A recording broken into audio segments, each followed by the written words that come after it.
우리 다 같이 한 마음으로 사무엘상 18장 1절의 말씀 같이 합독해 보도록 하겠습니다. 다윗이 사울에게 말하기를 마침에 요나단의 마음이 다윗의 마음과 하나가 되어 요나단이 그를 자기 생명같이 사랑하니라. 아멘. 사랑하는 여러분, 1절의 말씀을 읽다 보면 결국 문맥이 맞지 않은 게 느껴지는 것을 보게 됩니다. 다윗이 사울에게 말하기를 마침에 다윗과 사울이 서로 마음이 하나가 되어서 서로 아름답게 사랑으로 교제하면서 서로 동역하였더라 라고 되어야 될 것 같은데요, 다윗이 사울에게 말하기를 마침에 사울은 이제 퇴장합니다. 이제 사울은 다른 길을 가게 됩니다. 요나단이 이제 정면으로 드러나서 다윗과 요나단이 하나가 되는 그 놀라운 아름다운 장면을 보게 되는 것입니다. 그러면 다윗과 사울이 어떤 이야기를 하였길래 마침에 라고 이야기만 하였지 서로 하나가 되지 못했을까요? 17장의 말씀은 여러분이 잘 아는 사건, 바로 다윗이 블레셋의 장수였던 골리앗을 죽였던 사건입니다. 그렇기 때문에 다윗과 사울은 하나 될 수밖에 없습니다. 그들은 서로 정말로 뜨겁게 사랑하고 뜨겁게 감사하고 뜨겁게 같이 동역할 수밖에 없습니다. 17장 말씀에 보면 이렇게 되어 있습니다. 8절부터 11절 말씀에 보니 그 당시의 상황입니다. 사울과 그리고 모든 군대에 있는 모든 병사들은 두려워서 벌벌 떨고 있는 그런 상황이었습니다. 그가 서서, 여기서 그는 블레셋의 장수 골리앗을 말합니다. 골리앗이 서서 이스라엘 군대를 향하여 외쳐 이르되 너희가 어찌하여 나와서 전열을 벌였느냐? 나는 블레셋 사람이 아니며 너희는 사울의 신복이 아니냐? 너희는 한 사람을 택하여 내게로 내려보내라. 내가 그가 나와 싸워서 나를 죽이면 우리가 너희의 종이 되겠고, 만일 내가 이겨 그를 죽이면 너희가 우리의 종이 되어 우리를 섬길 것이다. 그 블레셋 사람이 또 이르되 내가 오늘 이스라엘 군대를 모욕하였으니 사람을 보내어 나 더불어 싸우게 하란지라 라고 말을 합니다. 바로 이런 말을 듣고 11절입니다. 같이 읽습니다. 시작. 사울과 온 이스라엘 블레셋 사람의 이 말을 듣고 놀라 크게 두려워하니라. 아멘. 이런 상황에 다윗이 살려줬습니다. 다윗이 사울을 살렸고 다윗이 나라를 살렸고 다윗이 모든 걸 다 살리셨습니다. 물론 하나님이 하셨죠. 그러나 하나님은 다윗을 통하여서 나라를 회복시켰어요. 다윗을 통해서 사울을 살려주셨습니다. 그리고 18장에 다윗과 사울이 서로 이야기를 마친 겁니다. 다윗은 만군의 여호와 이름으로 나아갔었을 때, 그가 물맷돌 하나 가지고 나아갔었을 때 그의 앞에 골리앗이 무너졌지요. 맞습니다. 그래서 다윗이 블레셋과의 전쟁에 나가기 전에 사울과의 대화가 이런 대화를 하였었습니다. 사무엘상 17장 말씀에 보니 이렇게 되어 있습니다. 17장 말씀 38절 말씀에 이에 사울이 자기 군복을 다윗에게 입히고 노투구를 그의 머리에 씌우고 또 그에게 갑옷을 입히면 누가 나가야 됩니까? 사울이 나가든지 용사가 나가야 되는데 전쟁에 나갈 수 있는 나이도 아닌 미소년 다윗에게, 그에게 군복을 입혔습니다. 노투구를 씌웠습니다. 그에게 갑옷을 입혔습니다. 39절 말씀은 다윗이 칼을 군복 위에 차고는 익숙하지 못하므로 시험적으로 걸어보다가 사울에게 말하되 익숙하지 못하니 이것을 입고 가지 못하겠나이다 하고 곧 벗고 손에 막대기를 가지고 시내에서 매끄러운 돌 5을 골라서 자기 목자에 쥐고 곧 주머니에 넣고 손과 물매를 가지고 블레셋 사람에게 나아갑니다. 그때 여러분, 사울은 나가라 허락해 줍니다. 맞습니다. 바로 다윗을 통하여서 사울이 구원을 받은 겁니다. 도움을 받은 겁니다. 나라가 살아난 겁니다.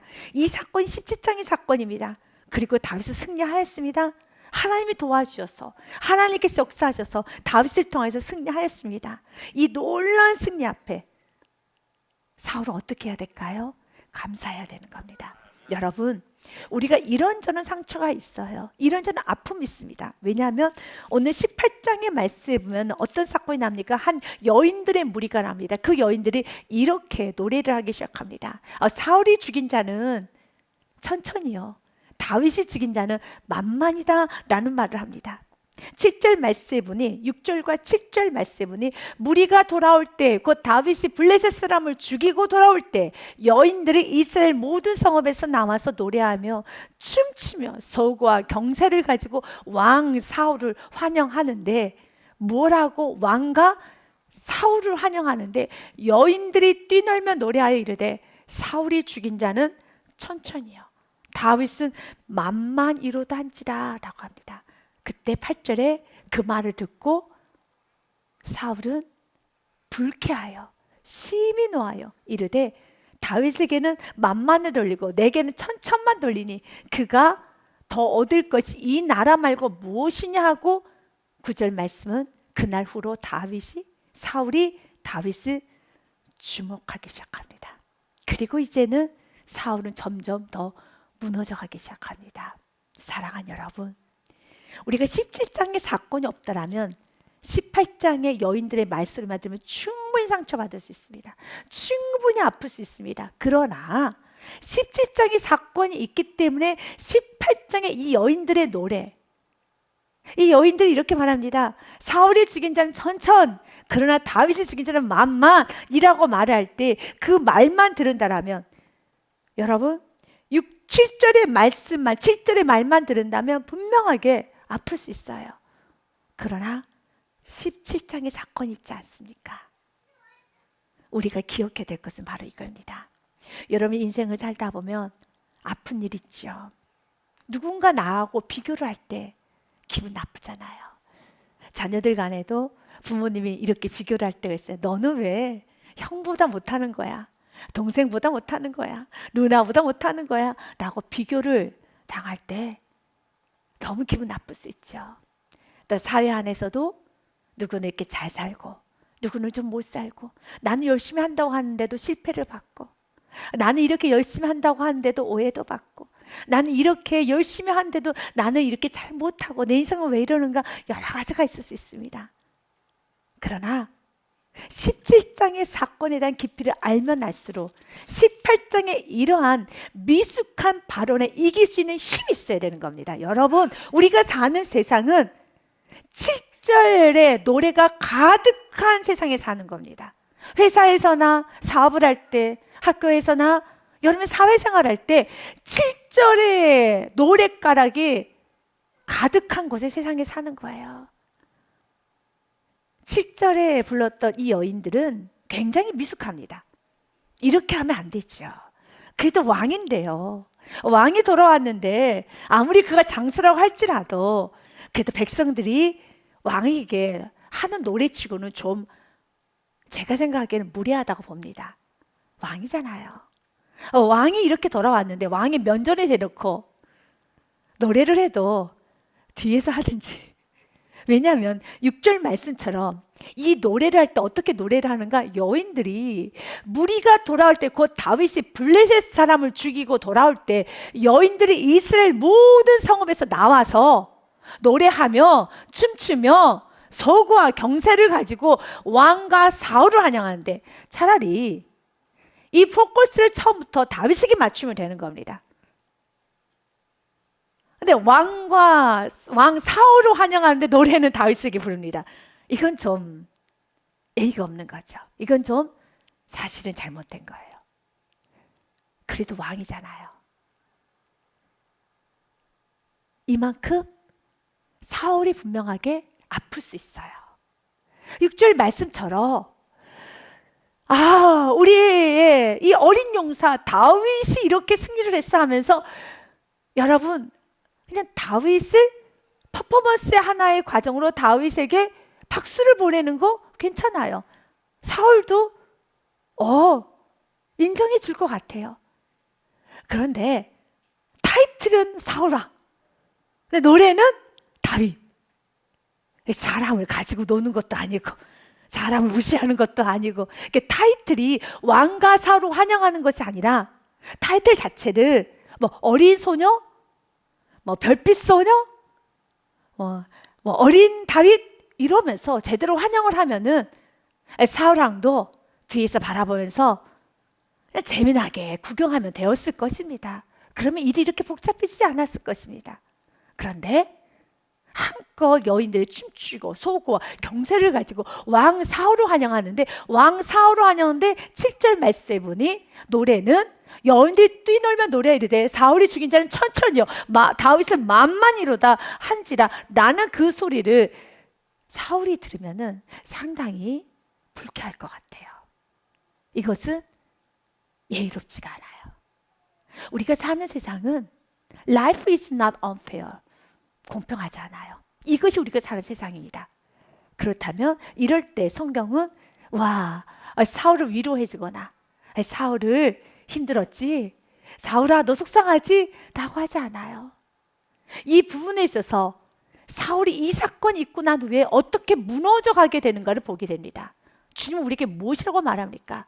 아플 수 있고 넘어질 수 있고 실패할 수 있고 여러 가지 속상한 일 있을 수 있습니다. 그러나 17장의 사건이 있다라면 18장이 그렇게 하면 안 된다는 거예요. 마찬가지로 우리가 구원받았던 이 전제가 있습니다. 그렇기 때문에 내가 나의 삶 가운데 좀 무너져 있을 때, 내가 좀 아플 때 내가 어디서 구원받았는가를 기억하고 내가 어떤 은혜를 받고 여기까지 왔는가를 기억하면서 성령 충만을 유지할 수 있는 영적인 힘이 있어야 돼요.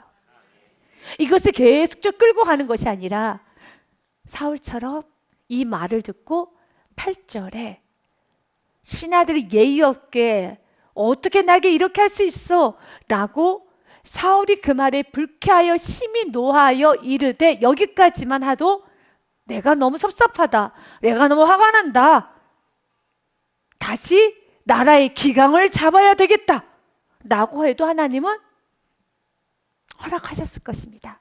그런데 선을 넘었어요. 생각의 선을 넘었습니다. 감정의 선을 넘었습니다. 그가 행동의 선을 넘은 겁니다. 그래서 인생에 선을 넘지 않는 축복이 있어야 돼요. 왜냐하면 다윗에게는 만만을 돌리고 내게는 천천만 돌린 여기까지도 인간이 가질 수 있는 감정입니다. 인간이 가질 수 있는 감정입니다. 충분히 가질 수 있는 감정입니다. 어떻게? 역시 백성들은 백성들이야. 백성들은 갈대야. 같이 백성들도 여러분 왕에 대해서 이렇게 비교했으니까 그냥 속이 상하니까 이제부터 백성들에게 세금을 많이 거둘 거야. 너희들 한번 혼 좀 나봐라 라고 그가 어느 정도 자기의 감정을 주님 앞에 좀 내어놓으면 주님 너무 속상합니다. 주님 너무 불쾌합니다. 그런데 그가 넘지 말아야 될 생각의 선을 넘었어요. 생각의 선을 넘지 않는 것은 축복입니다. 여러분이 어떤 순간에도 생각의 선을 넘지 않으시길 바라겠습니다. 결국 그가 어떤 생각의 선을 넘었는가? 천천만 돌리니 그가 더 얻을 것이 나라 말고 무엇이냐? 무엇을 건드렸습니까? 나라예요. 그 나라는 누가 주셨습니까? 하나님이 주셨습니다. 하나님이 주셨다는 하나님의 주권을 아는 자는 그 나라를 다윗이 빼앗을 수 없다는 것 정도는 왕은 알아야 되는 거예요. 그러나 결국 이 말을 하였던 것은 이 나라의 주인이 누구입니까? 자신이고 누군가 자신의 것을 빼앗는다고 할 수 있죠. 누가 감히 나라를 빼앗을 수 있습니까? 하나님께서 그 나라의 주인이시고 하나님께서 왕을 세우셨고 이 나라의 주인이 하나님이시다라는 강력한 믿음이 있었더라면 다윗은 뺏어갈 수 없어요. 그 누구도 뺏어갈 수 없어요. 이미 왕이라면 이 나라의 주인이 누구인가는 기억해야 되는 겁니다. 여기서 그는 무너진 겁니다. 사랑하는 여러분, 누군가 여러분의 걸 빼앗아갈 수가 없어요. 여러분, 여러분의 것을 그 누구도 빼앗아갈 수 없습니다. 질병도 때로 내 생명을 빼앗아갈 수 없고 내 안에 있는 모든 걸 다 빼앗아갈 수 없습니다. 구원 마찬가지로 빼앗아갈 수 없습니다. 그런데 이미 내 안에 시기와 질투심으로 가득하게 되면 사람들이 나를 빼앗고 나를 멀리하고 나를 무시하고 나를 내쫓고 나를 음해하고 나를 이렇게 한다라고 생각해요. 누가 그럴 수 있습니까? 그럴 수 없지요. 그럴 수 없습니다. 이미 자신의 인생을 자신의 것을 생각하니까 내가 지키다가 지금 내가 지키고 있는 거예요. 내 나라를 내가 지키고 있는 겁니다. 이스라엘 나라가 이미 사울의 나라가 돼버린 거예요. 그러나 사울의 나라가 아닙니다. 하나님의 나라입니다. 하나님의 나라입니다. 우리가 내 안에 시기, 질투, 욕심이 가득하며 화가 날 때마다 하는 말 중에 이런 말 하잖아요. 감히 나를 무시해? 누가 나를 무시해? 사랑하는 여러분, 그 누구도 무시할 수 없죠. 그러나 내 안에 욕심이 있으면 모든 사람이 다 나를 무시한다고 생각해요. 무시를 할 수 없는 이유가 있습니다. 왜 무시를 못합니까? 내가 하나님께 속해 있기 때문에. 내가 하나님께 속해 있기 때문에 그 누구도 무시할 수 없어요. 그러나 내 안에 사울과 같이 무시받고 내 나라를 빼앗아가고 나를 쫓아낼 것이라는, 나를 쫓아낼 것이라는 생각을 하고 있다라면은 무엇이 있습니까? 그가 지금 뭘 낮춰버린 겁니까? 하나님에 대한 믿음을 놔버린 거예요. 하나님에 대한 믿음을 놓으면 안 돼요. 하나님이 지키십니다. 어찌 다윗이 그 나라를 탐할 수 있습니까? 다윗이 탐한다고 해서 그 나라가 다윗 손에 갑니까? 갈 수 없어요. 갈 수 없습니다. 이것이 바로 생각의 선을 넘은 겁니다. 우리가 왜 챙기려고 하고 욕심 부리고, 왜 우리가 이기심으로 살고, 왜 우리가 불신앙, 왜 우리가 안절부절하고 두려워합니까? 내가 지키려고 하니까.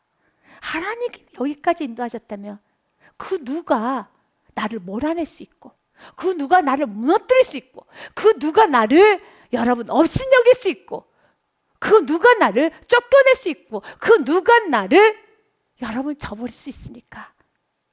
그런 마음이 들 때마다 지금 내가 인생의 주인으로 지금까지 신앙생활 한 것도, 지금까지 가정을 지킨 것도, 지금까지 사업장을 지킨 것도, 지금까지 여기까지 살아온 것도 하나님이란 것을 내가 지금 잠시나마 망각하고 있었구나 라고 깨닫고, 그런 마음이 들 때마다, 그렇게 불신앙적인 마음이 들 때마다, 그때마다 하나님, 마치 내가 지금까지 지켜온 것처럼 하나님이 지키셨는데, 하나님이 지키시는데, 하나님이 지켜가실 것이고, 하나님이 지킬 것이고, 이 강력한 믿음으로 우리 나아가야 되는 것입니다. 여러분, 다시 질문하겠습니다. 다윗이 나라를 빼앗아 갈 수 있나요? 없어요. 하나님 허락해야지만 다윗에게 가는 거고, 하나님 허락해야지만 사울에게 가는 거고, 하나님 허락해야지 그 누군가에게 가는 것이지, 모든 주권은 하나님에게 있어요. 여러분, 인생 가운데 세상을 크게 보는 것이 아니라 하나님께 집중하시길 바라겠습니다. 그래서 시기심을 이길 수 있는 건 나의 눈을 그 사람에서 하나님으로 옮겨야 돼요. 그 사람에서 하나님으로 옮기면 모든 시기심이 다 사라지는 겁니다. 오늘 요나단을 보기 원합니다. 어떤 면에서 요나단은 다윗을 경계하고 의심해야 될 그런 인물이에요. 왜냐하면 요나단은 사울의 후계자 아닙니까? 사울의 아들이에요.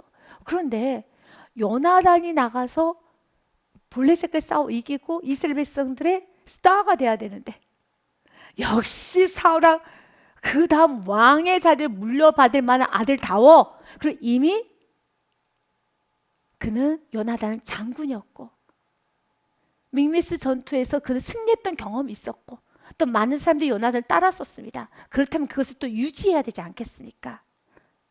그리고 자기의 왕의 자리, 왕자의 자리를 잘 지켜야 되는데, 어느 날 자신과 비슷한 연령대에, 자신보다는 어리지만 그러나 같은 젊은 다음 세대 다윗이라는 인물이 센세이션을 일으킨 겁니다. 사람들은 그를 보고 환호합니다. 제일 시기하고 질투하고 경계해야 될 사람은 사울이 아니에요. 요나단이죠. 그러나 요나단이 그렇게 살지 않아요. 우리 모두 요나단의 길을 가야 됩니다. 그래서 요나단이 될 수 있는 건 은혜인 겁니다.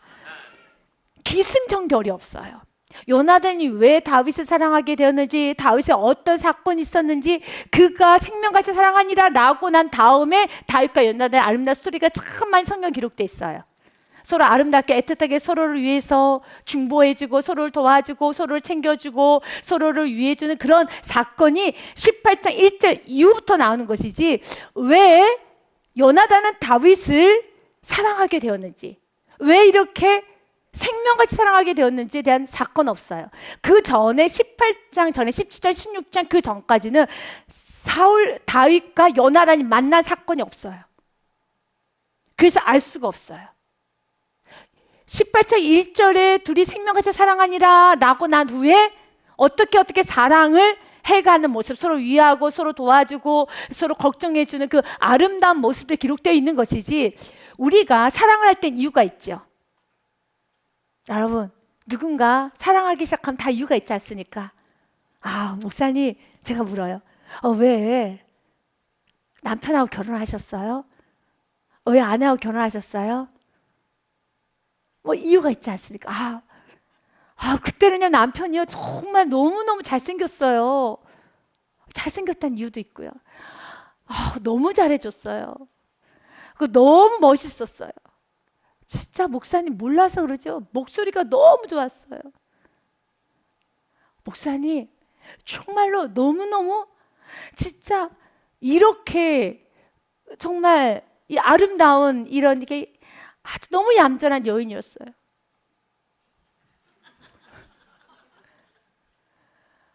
정말 저는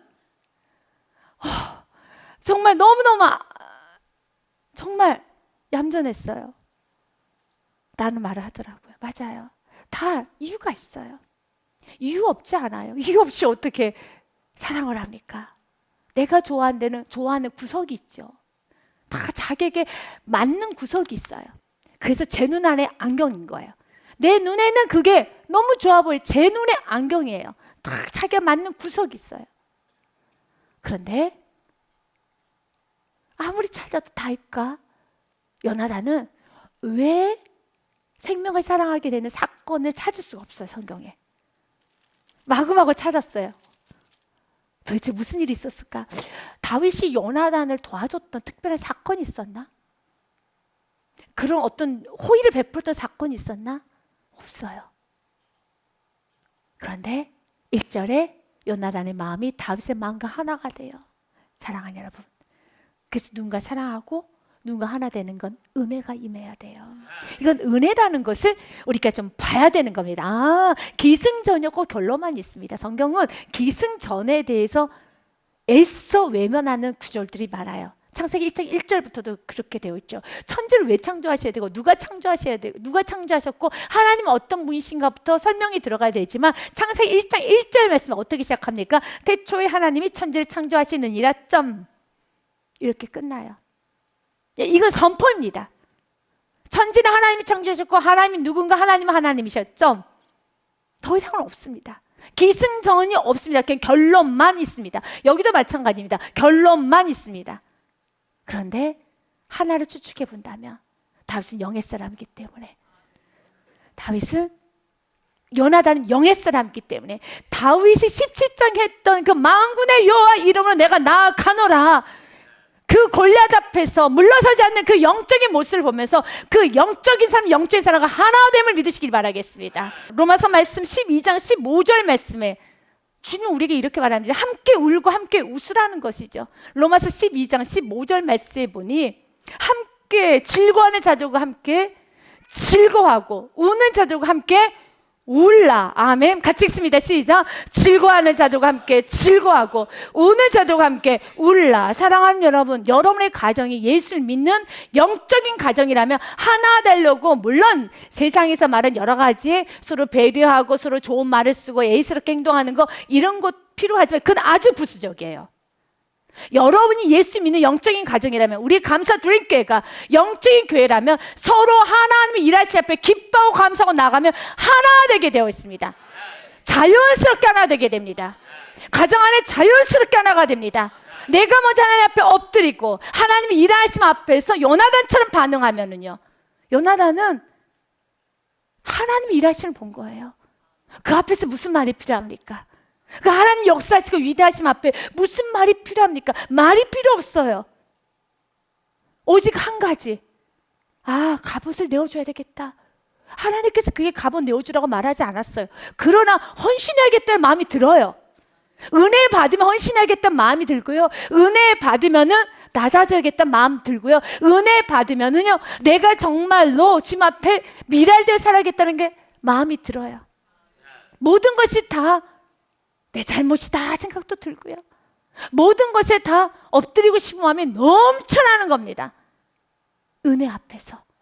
그러나 지금 사울은 이미 사무엘 선지자를 통해서 그가 하나님 앞에 불순종했고, 그가 예배 실패했고, 그가 교만했고, 그가 거짓을 말했고, 여러 사건이 있었기 때문에 그의 영혼이 무너질 때 무너졌어요.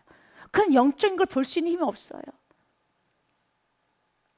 오늘 8장 1절 말씀 너무 아름답습니다. 요나단이 다윗을 사랑합니다. 어느 정도로요?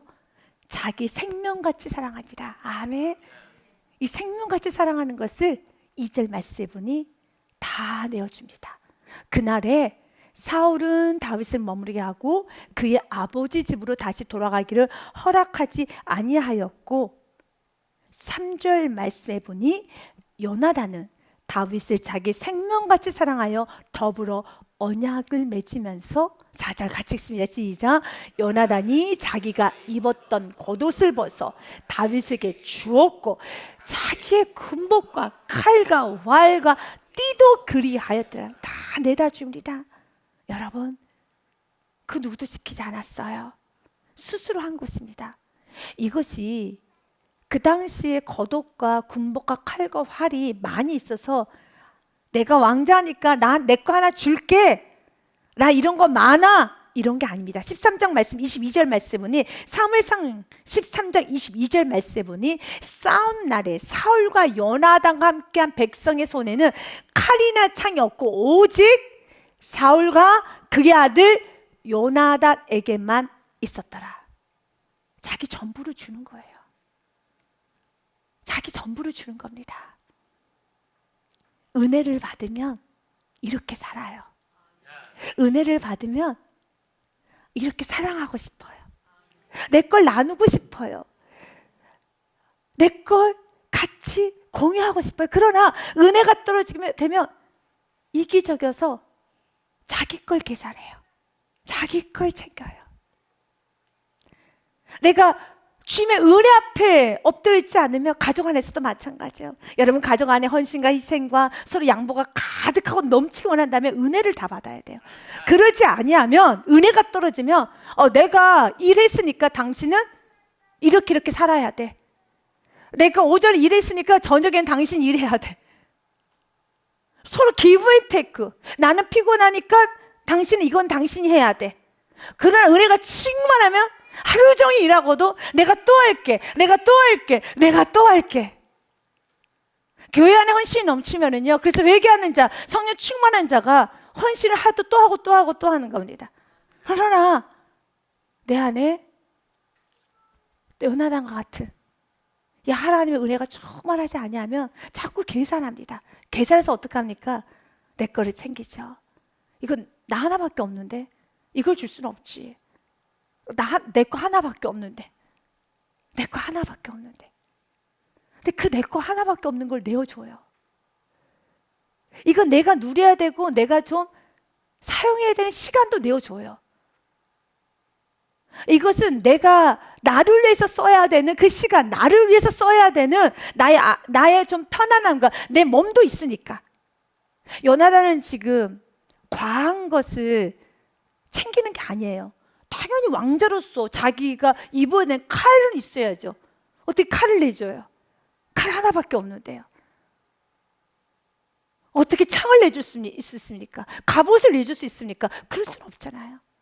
그러면 그는 뭘 가지고 살아요? 그런데 분명히 오직 사울과 그의 아들 요나단에게만 칼이나 창이 있었더라라고 되어 있어요. 그런데 그 칼과 창을 누구에게 내어줍니까? 4절 말씀에 보니 요나단이 자기가 입었던 겉옷을 벗어 다윗에게 주었고 자기의 군복과 칼과 활과 띠도 그리하였더라. 그래서 요나단이 아름다운 거예요. 우리 모두 다 요나단의 길을 가기 원하죠. 이것은 요나단 힘으로 갈 수가 없어요. 내 안에 은혜가 가득하지 않고 하나님의 은혜 앞에서 감사와 그 영광을 충만히 누리지 못하면 사울과 같이 반응해요. 사울과 같이 불쾌하게 생각하고 힘들어해요. 하지만 성경은 말합니다. 17장의 사건이 있기 때문에 그렇게 살면 안 된다는 거죠. 주님은 오늘도 우리에게 말합니다. 주님께서 우리에게 하나의 미랄이 되라는 것은 과한 요구가 아니에요. 은혜 받은 자는, 은혜 충만히 누리는 자는 그 미랄의 기쁨을 압니다. 요한복음 말씀 12장 말씀에 사랑하는 여러분, 24절과 25절의 말씀 우리가 그대로 삽시다. 그러면 결과를 얻게 되는 겁니다. 내가 진실로 진실로 너에게 이르노니 한 알의 밀이 땅에 떨어져 죽지 아니하면 한 알 그대로 있습니다. 여러분 인생이 한 알 그대로 있는 인생. 그러나 그 한 알 그대로 있으면 그 한 알이 어떤가? 열매도 없이 씨만 한 알 그대로 있으면 얼마나 볼품이 없습니까? 그리고 그 씨는 언제든 호시탐탐 참새라든지 까마귀라든지 새들의 먹잇감이 되고요. 그리고 항상 불안하고 두렵고 항상 노심초사해요. 왜냐하면 썩어야지만 그 씨앗이 땅속 깊이 들어가야지만 참새가 와서 안 먹어요. 까마귀가 와서 안 먹어요. 그러나 여전히 참새와 까마귀는 그 씨만 보면 매일매일 먹고 싶어서 오늘 저 씨를 먹어야지 해서 여러분 씨 주둥이로 이렇게 쪼아서 먹으려면 이상하게 그 씨가 튕겨나가는 거예요. 이상하다. 그걸 먹으려고 또 가서 주둥이로 이렇게 물려가면 또 씨가 튕겨나가는 거예요. 맞아요.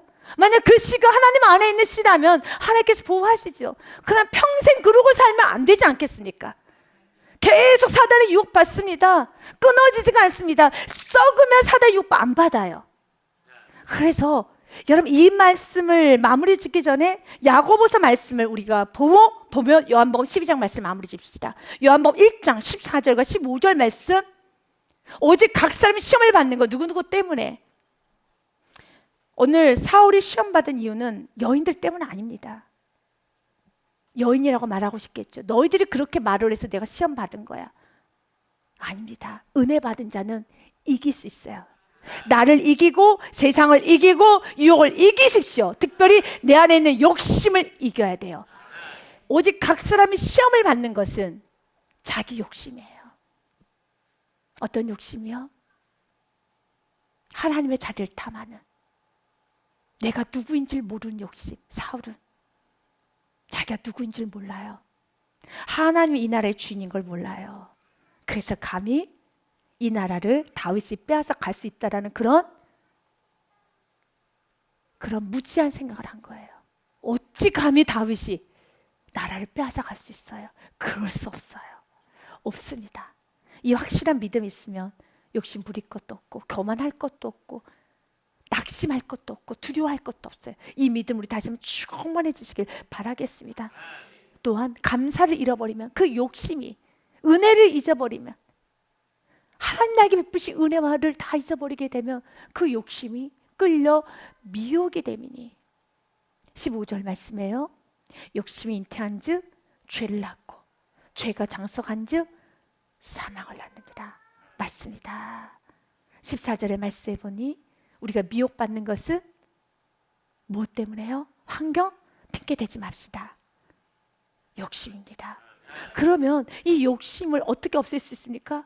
내가 죽어야 돼요. 이 욕심이 내가 살아있는 한 여전히 참새와 까마귀들은 와서 끊임없이 그 씨를 쪼아 먹으려고 그래요. 얼마나 맛있겠습니까? 이것이 번쩍 살아있는데요, 씨는 뿌려지는 순간에 빨리 죽어야 돼요. 사라져버리면 참새가 안 쪼아요. 그래서 요한복음 12장 말씀에 보니 오직 내가 진실로 진실로 너에게 이르노니 한 알의 밀이 땅에 떨어져 죽지 아니하면 한 알 그대로 있는데, 한 알 그대로 있는 것이 사단에게 많은 유혹과 많은, 여러분 정말 고통을 당해요. 주님 우리가 행복하게 살기 원합니다. 행복은 내가 죽으면 행복해요.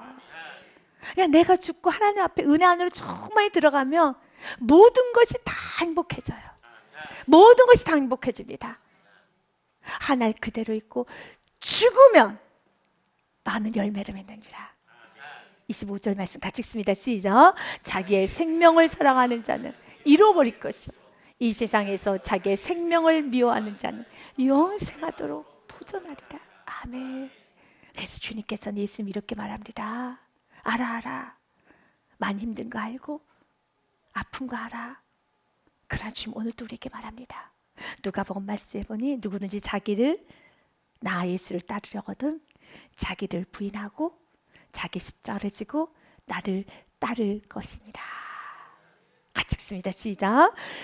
또 우리에게 이르시되 아무든지 나를 따라오려거든 자기를 부인하고 날마다 제 십자가를 지고 나를 따를 것이니라 하며 이 일에 있어서 사도 바울 선생님은 우리들에게 이렇게 권면하며 자기 자신이 이렇게 살았다는 겁니다. 나 이렇게 살았어. 바울 선생님은 많은 은혜를 받았어요. 그는 3000층을 봤어요. 그랬던 그도 이렇게 고백합니다. 날마다 자기를 쳐서 복종시킨다라는 말을 합니다. 왜 그럴까요? 말씀에는 하나님의 미래의 땅에 떨어져 죽어야 되는데 여전히 살아서 번쩍번쩍 살아있다는 거예요. 근데 살면은 참새가 까마귀가 그 씨를 먹으려고 호시탐탐 노려요. 여러분 얼마나 맛있게 보이겠어요. 여러분 그 씨가 참새가 먹기에 얼마나 맛있게 보이겠어요. 살짝 덮은데 보이거든요. 그 참새는요 그 씨가 보여요. 그걸 먹고 싶어서 오늘도 주둥이로 이 부리로 그것을 콕 쪼아서 먹으려고 하는데 이상하게 먹으려고 하면 튕겨나가요. 왜요? 주님께서 그를 지켜주시는 거예요. 그래서 이리 튕기고 저리 튕기고 끊임없이 사단의 유혹에서 벗어나지를 못해요. 그 사단의 유혹에서 끝내는 건 한 가지입니다. 내가 미랄되는 거예요. 내가 내 몸을 저 복종하게 하면 내가 남에게 전파한 후에 자신이 도리어 버림을 당할까 두려워함이로다. 아멘. 누구나 미랄되고 싶지요. 맞아요. 하나님 미랄되고 싶고 쳐서 복종하게 하고 싶죠. 많이 힘들죠. 안 되죠. 저도 그래요. 이 말씀 미랄되면 마음 열매를 맺는다는 것을 너무 잘 알아요. 저는 이 말씀을 믿어요. 근데 중요한 건 미랄되는 게 무척 힘들어요. 내가 죽는 게 무척 힘들어요. 그런데 지금 오늘 우리에게 말합니다. 날마다 17장의 은혜 안에서 해주게 웃고 기뻐하고 감사하고 정말 17장 안에서 계속 머물면서 그 은혜 안에 머물면은 돼요. 요나단이 이렇게 다윗을 사랑할 수 있었던 것은 17장의 은혜 안에 머물 수 있었던 겁니다. 주님 오늘 우리에게 말합니다. 은혜 안으로 들어오라는 거죠. 은혜 안으로 들어오라는 거죠. 어디서 구원받는가 기억하고 어떤 은혜를 받았는가 기억하고 어떻게 사울이 기억만 했어도 됐었어요. 내가 어떻게 왕이 되었고 여기까지 어떻게 인도하였고 이 나라를 어떻게 지키셨는가를 하나하나 새록새록 기억하게 되면은 마음 안에 여러 가지 아픔이 다 사라지고 오히려 주님 왕으로서의 능력 받기 원합니다. 어린 다윗이 이렇게 열심히 뛰어다닙니다. 정말 내가 사명 감당하기 원합니다. 어찌하여 내가 지금 자리만 차지하려고 요나단은 왕복을 내어주고 칼과 활을 내어주고 있는데 나는 지금 챙기고 있는 나 자신을 바라봅니다. 주님 도와주시옵소서 라고 나아가면 주님께서는 키 큰 이 덩치 큰 사울왕을 그대로 끌어안고 이리 와라 하여 주신다는 겁니다. 사랑하는 여러분, 주님은 오늘 우리들에게 말합니다. 갈라디아서 말씀처럼요 육체의 소욕과 성령의 소욕은 같이 갈 수가 없어요. 17장의 성령의 은혜 안에서 머물러야지만 승리할 수 있습니다. 갈라디아서 5장 말씀에 보니 이렇게 되어 있습니다. 5장 말씀 16절과 17절 말씀에 보니 내가 이르노니 너희는 성령을 따라 행하라. 아멘. 은혜에 따라 주님께서 지금 이렇게 은혜를 보시 그 은혜로 계속 밀고 가야 되는 겁니다. 그리하면 육체 욕심을 이루지 아니하리라. 그 성령 충만은 명령입니다. 17절 말씀 같이 읽습니다. 시작. 육체의 소욕은 성령을 거스르고 성령은 육체를 거스르니 이 둘이 서로 대적함으로 너희가 원하는 것을 하지 못하게 하려 합니다. 아멘. 그러면 어떻게 해야 되겠습니까? 육체의 소욕을 이겨야지요. 이것을 집 밟아야죠. 성령의 소욕이 살아나도록 자기 자신을 쳐서 복종시켜야 하겠지요. 그러면서 갈라디아서 5장 19절 말씀에 육체의 일은 분명한 것이 있어. 이건 분명해. 시기 질투는 육체의 일이야. 육체의 일은 분명하니 곧 음행과 더러운 것과 호색과 우상 숭배와 주술과 원수 맺는 것과 분쟁과 시기와 분냉과 당짓는 것과 분열함과 이단과 투기와 술 취함과 방탕함과 또 그와 같은 것들이라. 전에 너희가 경계한 것 같이 경계하노니 이런 일을 하는 자들은 하나님의 나라를 유업으로 받지 못할 것이요 그 안에 시기가 있어요. 사랑하는 여러분, 시기, 욕심, 이제는 십자가에 못 박고 날마다 내 안에 이 불신앙과 욕심과 시기와 내 안의 상처와 내 안의 아픔과 내 안의 무력감, 내 안에 있는 실패, 내 안에 있는 여러 가지 여러분 아픔들이 나를 덮으려고 할 때마다 은혜 안으로, 하나님 베푸신 은혜 안에서 충만하게 헤엄을 치십시오. 이 은혜를 새록새록 기억하십시오. 그러면은 주님, 받은 은혜가 너무 많고 17장에서 아무것도 하지 못하고 두려워하고 있는 나를 어린 다윗이 살려줬어요. 어린인 나를 어린 다윗이 살려줬어요. 주님, 이제는 내가 왕답게 어른답게 내가 살겠습니다. 그런 결단이 우리 안에 넘쳐서 언제나 주님 보시기에 정말 칭찬받는 우리 모두가 되기를 주님 이름으로 축복드립니다.